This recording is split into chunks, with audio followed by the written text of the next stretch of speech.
everyone! I have something really cool I wanted to show you. So as some of you may have seen on our Facebook page, we actually have beavers on the Katy Prairie. Now don't get too excited, I don't have an actual beaver to show you right now, but I did find something cool. A beaver dam. Now before I go any further, you may be asking yourself, why are there beavers on the prairie? Why are there beavers in an area that's supposed to be primarily grasses and wildflowers?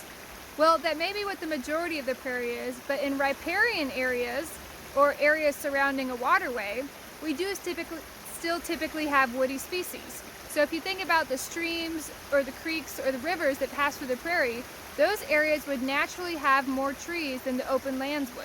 So native tree species, we would have hackberries, we'd have toothache trees, we would have willows, different things like that are still part of this ecosystem. And it's those areas that are going to be supporting the beavers. And that's where we still see them today.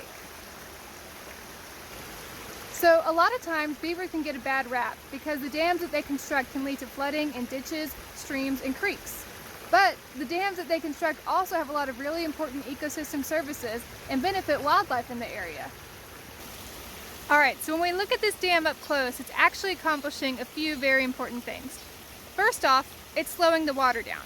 When we think about erosion in waterways, a lot of times it happens when the water is moving very quickly through an area and picks up dirt, picks up sediment, which can lead to clogging and pollution of waterways further downstream, but also upstream, it can cut really deep crevices through creeks and streams that make it harder for wildlife to access and utilize the resource.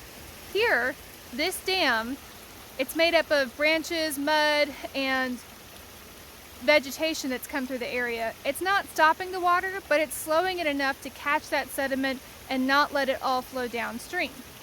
Now, if you look further upstream a little bit, there we go, you can see that the water is moving slower, it's pooling, there's more surface area, and it's providing a whole different kind of habitat than if you look at the faster moving water downstream.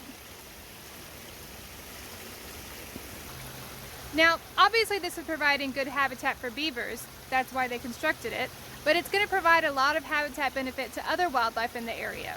Certain species of waterfowl that are okay with more covered areas and typically are cavity nesters like wood ducks or whistling ducks are going to utilize areas like this as well.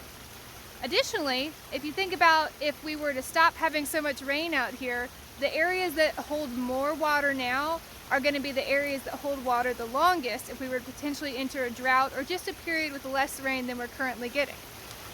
Finally, there's a whole host of other wildlife species that are going to be utilizing this area that are for semi-aquatic and aquatic purposes. Things like frogs and crawfish are going to benefit from the actual water holding area, and then the things that prey on them like snakes, raccoons, and other mesopredators are all going to be utilizing this resource. Now the last thing I want you to consider about this dam is the effect that it's having on water quality. Now we already talked about the fact that it was filtering the water as it goes through, it's reducing the amount of sediment passing through in the waterway, but look at what else it's doing. Look at all those bubbles coming out of the bottom of the dam.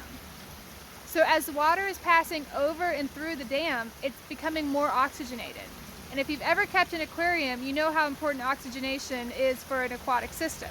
So if you look at the bubbles right below the dam, if you look at the bubbles moving downstream, you can tell that this dam is really helping to oxygenate the water and overall improve the health of this waterway.